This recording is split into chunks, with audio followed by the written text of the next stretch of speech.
Catechesi 350, Vangelo, Matteo 22,34-40, amerai il Signore tuo Dio, il tuo prossimo come te stesso.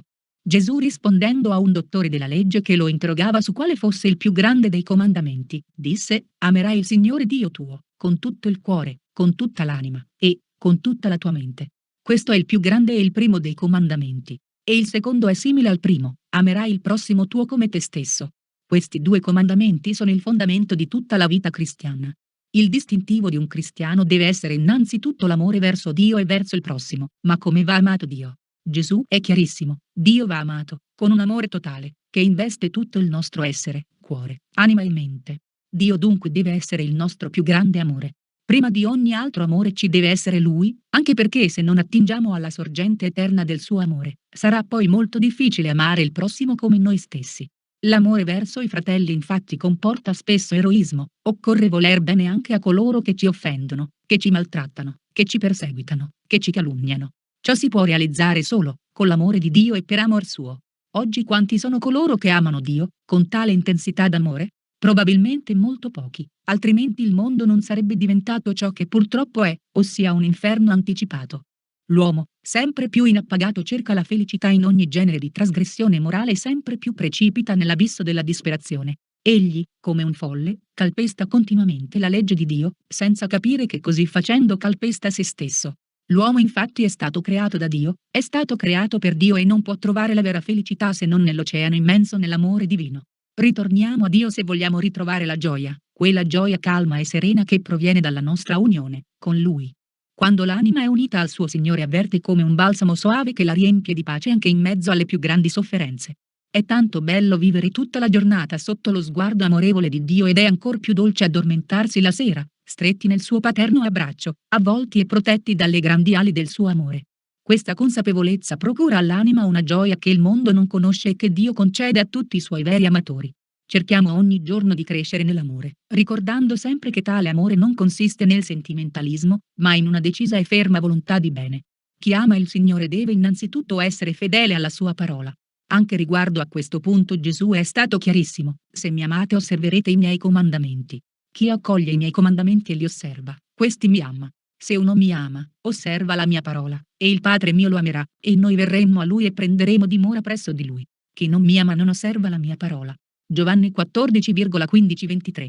Lassù, nell'azzurro indicibile del cielo, negli orizzonti sconfinati di luce, miriadi di angeli adorano incessantemente l'Onnipotente e, con loro tutti i santi. Il paradiso è questo palpitare di luci festanti che cantano a Dio la lode eterna, una lode di amore e di ringraziamento a cui corrisponde un ancor più vibrante e sublime palpitare di luce, quella della Santissima Trinità che inonda di indicibile felicità tutte le creature celesti. Siamo stati creati per partecipare un giorno a questa inimmaginabile realtà e il cuore dell'uomo innamorato di Dio è già un piccolo paradiso anticipato. Ci sia sempre nel nostro cuore una stanzetta segreta dove non entra il chiasso del mondo e in questa stanzetta intratteniamoci con il nostro Creatore, con tanti atti di amore e di adorazione. Quando le occupazioni della giornata ci impediscono di farlo, incarichiamo il nostro angelo custode di portare dinanzi al trono di Dio la nostra lode, così tutta la giornata sarà un incessante atto d'amore a Dio. I cristiani che amano Dio sopra ogni cosa sono come fari di luce che brillano in questo mondo avvolto di tenebre e dal peccato, e la luce sarà tanto più potente e irradiante quanto più grande sarà questo amore. Il mondo sarà salvato dall'amore. L'amore può compiere miracoli straordinari perché Dio è amore e a Dio nulla è impossibile. I demoni tremano e fuggono dinanzi a questa luce, a questa forza sublime. I demoni tremano e fuggono dinanzi a Maria, lei è la tutta bella, la tutta pura e la tutta santa, perché è tutta amore. Ogni suo sguardo, ogni suo gesto, ogni sua parola, ogni suo pensiero erano ispirati unicamente dall'amore. Tutto ottiene l'intercessione della Vergine Santissima perché ella è la creatura perfetta plasmata totalmente dall'amore di Dio. Restiamo sempre uniti alla nostra Mamma del Cielo, lei è la regina dell'amore e i caldi raggi del suo cuore immacolato scioglieranno il gelo del nostro cuore, Satana e tutto l'inferno saranno vinti e una nuova primavera sorgerà sulla terra. Buona preghiera a tutti. Vangelo, Luca 13,10-17. Questa figlia di Abramo non doveva essere liberata da questo legame nel giorno di sabato? Insegnava Gesù in una sinagoga in giorno di sabato, parlando del regno di Dio.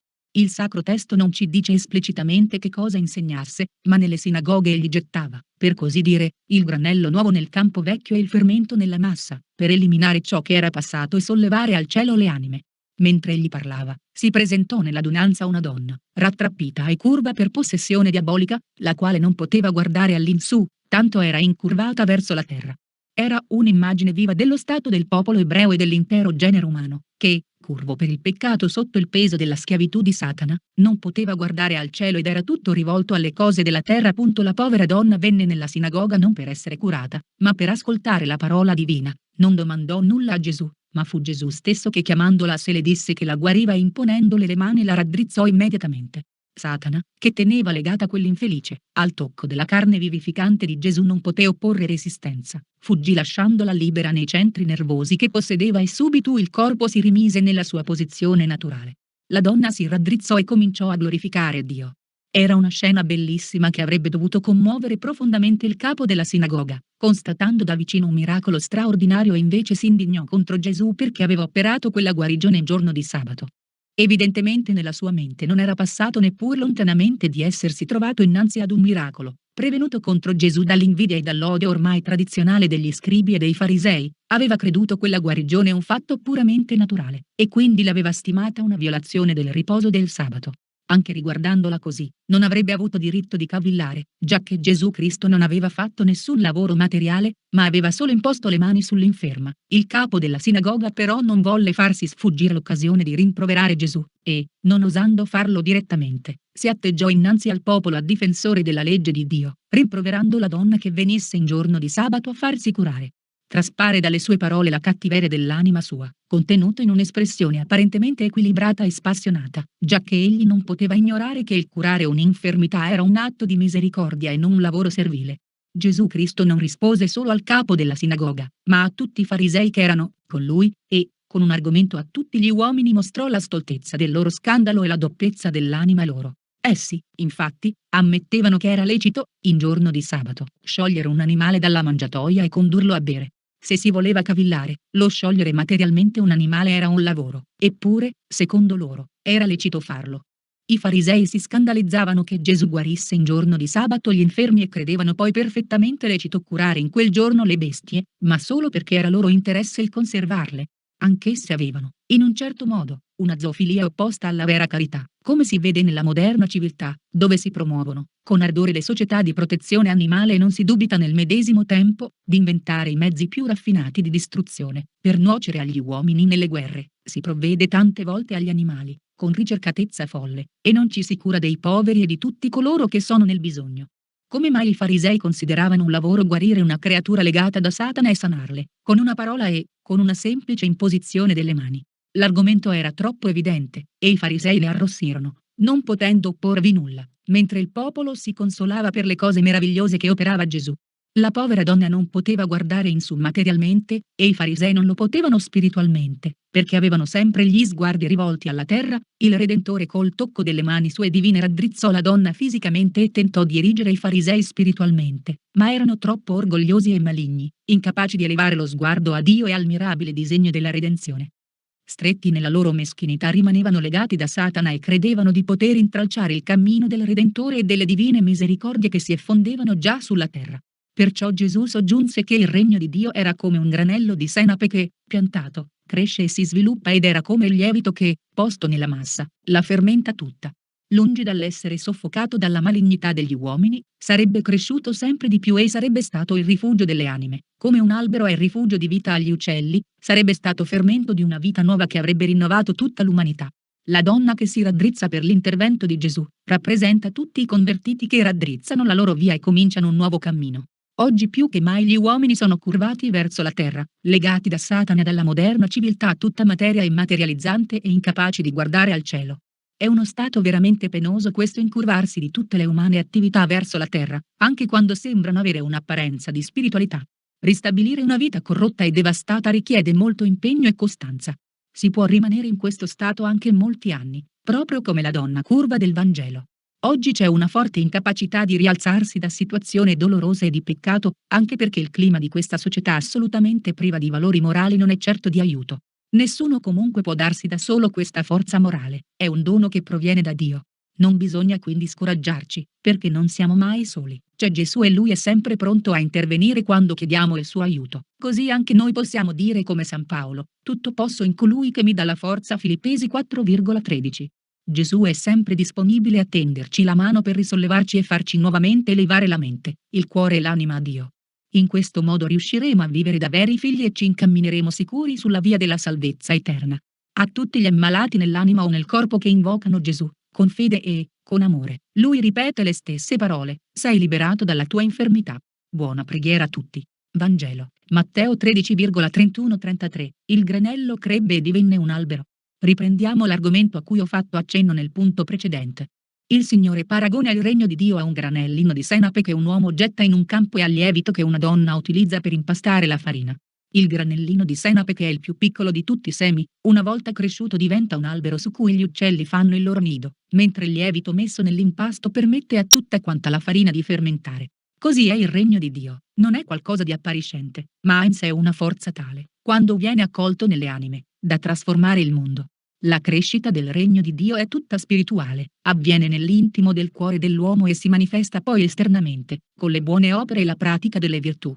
Possiamo quindi affermare che il regno di Dio in un'anima è la presenza della sua grazia, del suo amore, e tale amore cresce e si espande nella misura in cui il credente si impegna in un'autentica ascesi spirituale. I santi possedevano l'amore di Dio al massimo grado e proprio per questo compivano opere straordinarie ed erano motivo di salvezza per tantissime anime. Nel mondo di oggi tale regno sembra quasi del tutto assente e ciò si vede dalla corruzione dilagante. Con il passare di giorni si sentono sempre più storie di scandali e di truffe colossali, perpetuate ai danni dello Stato, ma anche all'interno della Chiesa. La società è un impasto gigantesco di immoralità, di disonestà, di perversione, di falsità, eccetera. E spesso coloro che dovrebbero salvaguardare i diritti dei popoli e il bene delle anime sono invece peggiori degli altri. Non dobbiamo però farci abbattere da questo sfacelo morale, da questo apparente trionfo di Satana. Quando Gesù morì sulla croce, il demonio rideva soddisfatto, e credeva, vedendo quel corpo straziato e agonizzante, di essere il vincitore. Ma i progetti di Dio sono imperscrutabili e quella che sembrò essere una vittoria del nemico si rivelò invece la sua più grande sconfitta. Gesù infatti resuscitò, con il suo corpo glorioso, vincendo per sempre la morte e tutto l'inferno. Anche se il regno di Dio cresce e si sviluppa in pochi, ringraziamo Dio per queste anime che sono come rari fiori nascosti sparsi nel mondo. Essi profumano l'aria dall'ezzo nauseante di tutto il marciume spirituale. Ringraziamo Dio per queste anime che brillano come stelle tenendo alta la fiaccola della fede, impedendo al buio dell'apostasia di avvolgere totalmente la terra. Queste anime unite a Dio, che spesso vivono nella sofferenza e nel nascondimento, hanno una potenza di intercessione tale da sostenere il mondo. È la forza dell'amore che non sarà mai vinta. Sapete, a volte basta una sola anima per modificare gli eventi drammatici che sembrano inevitabili e inarrestabili. Basta pensare al racconto della Bibbia in cui si legge che Dio avrebbe risparmiato la distruzione di Sodoma e Gomorra se in quelle città avesse trovato anche un solo giusto. Quindi, invece di abbatterci, impegniamoci seriamente per far crescere il regno di Dio in noi. Cerchiamo ogni giorno di diventare più buoni, di diventare migliori. Cominciamo ad esempio a praticare bene una virtù, quella che ci costa più sacrificio. Per alcuni sarà l'umiltà, per altri la pazienza, per altri ancora la mitezza, eccetera. Se riusciamo a fare ciò, la nostra vita spirituale progredirà rapidamente. Un altro consiglio importante è quello di fare frequentemente l'esame di coscienza, possibilmente anche tutti i giorni. Ciò servirà a verificare se abbiamo prodotto frutti di bene. Interroghiamoci su come ci siamo comportati durante la giornata, se abbiamo esercitato l'amore verso Dio e verso i fratelli. Siamo riusciti a perdonare le offese? Siamo stati sinceri e corretti? Abbiamo controllato la retta intenzione e i pensieri? Siamo stati costanti nelle preghiere e nel colloquio spirituale, con Gesù e con la Vergine Santa? Se non ci esaminiamo attentamente, alla luce della parola di Dio, non riusciremo mai a capire le nostre debolezze, i nostri sbagli e le nostre mancanze più gravi. Così facendo, l'erba cattiva di tutti i nostri vizi non verrà estirpata e continuerà a crescere, soffocando quel piccolo seme che Dio ha gettato nel nostro cuore. Buona preghiera a tutti.